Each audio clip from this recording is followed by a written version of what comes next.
नमस्कार बंधुरा रान्नार परिभाषा चैनेले आपनादेर सबाइके स्वागत जानाई।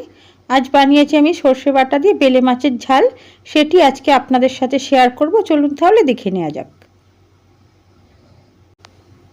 300 গ্রাম বেলে মাছ আমি ভালো করে পরিষ্কার করে আঁশ ফেলে কেটে বেছে ধুয়ে নিয়েছি। এবার বেলে মাছগুলোতে আমি প্রথমে একটু নুন আর হলুদ মাখিয়ে নেব। পরিমাণ মতো নুন আর পরিমাণ মতো হলুদ দিয়ে মাছটা মেখে আমি সাইড করে রাখবো।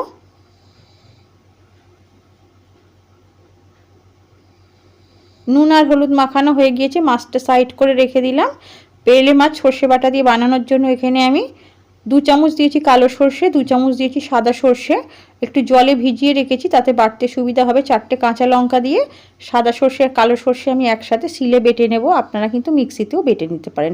অল্প মশলা হলে শিলে বাটলেই সুবিধা হয়, অল্প মশলা হলে মিক্সিতে বাটলে একটু অসুবিধা হয়। কড়াই বসিয়ে এদিকে আমি সর্ষের তেল বসিয়ে দিয়েছিলাম। তেল গরম হয়ে গিয়েছে, বেলে মাছগুলো ভাজা বসিয়ে দিলাম। বেলে মাছ কিন্তু খুব নরম ধরনেরই মাছ, বা বেলে মাছ কিন্তু একটু ছোট হলেও খেতে কিন্তু স্বাদ ভালোই হয়। আর বেলে মাছ যেহেতু খুব নরম, বেলে মাছ কিন্তু খুব বেশি কড়া করে ভাজার দরকার নেই। বেলে মাছ অল্প মিডিয়াম ভাজলেই কিন্তু রান্না করলে স্বাদটা বেশি ভালো হয়। বেলে মাছগুলো এক পাশ করে ভাজা হয়ে গিয়েছে, মাছগুলো উল্টিয়ে দিলাম। এদিকে আমি বেটে রাখা সর্ষে আর কাঁচা লঙ্কা, এর সাথে আরও কিছু মশলা দিয়ে একসাথে আমি কিছু মশলা দিয়ে জল দিয়ে রেডি করে রাখবো।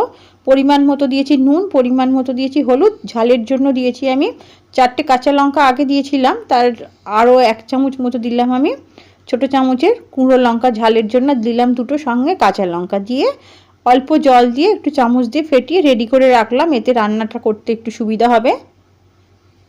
আপনারা চাইলে কিন্তু এই সর্ষের এই মশলা বানিয়ে কিন্তু ছেঁকেও দিতে পারেন।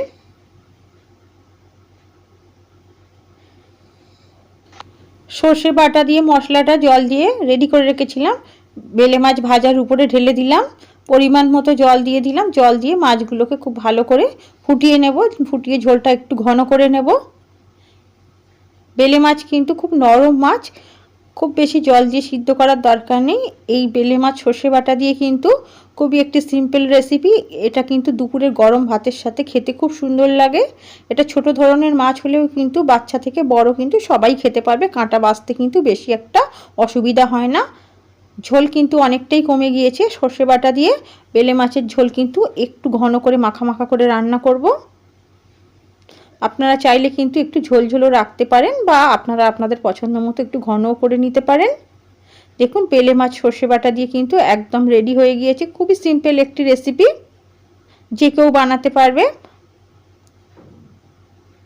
সর্ষে বাটা দিয়ে বেলে মাছের ঝাল কিন্তু একদম রেডি হয়ে গিয়েছে। এবারে আমি গ্যাসটা অফ করে দেব। আপনারা চাইলে কিন্তু নামানোর আগে 2-4 ফোঁটা কিন্তু সর্ষের তেলও দিতে পারেন। আমি কিন্তু সর্ষের তেল দিলাম না।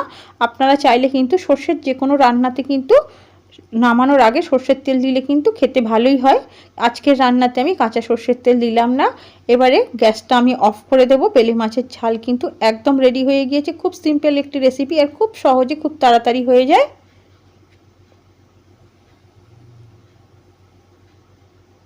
গ্যাসটা অফ করে দিয়েছি। দেখুন বন্ধুরা, গরম ভাতের সাথে বেলে মাছের ঝাল কিন্তু একদম রেডি হয়ে গিয়েছে। আমি এদিকে প্লেটে করে নামিয়ে নিয়েছি। দেখতে দেখুন কতটা সুন্দর লাগছে। আজকের এই বেলে মাছের রেসিপিটা যদি ভালো লাগে তো আপনারাও আপনাদের বাড়িতে বানাতে পারেন। আজকের বেলে মাছের রেসিপি যদি ভালো লাগে তো একটি লাইক করবেন। আজকের রেসিপিটি এখানেই শেষ করছি। আপনারা সবাই খুব ভালো থাকবেন, সাবধানে থাকবেন। আবারও দেখা হবে অন্য কোনো রেসিপিতে, নতুন কোনো ভিডিও নিয়ে চলে আসবো।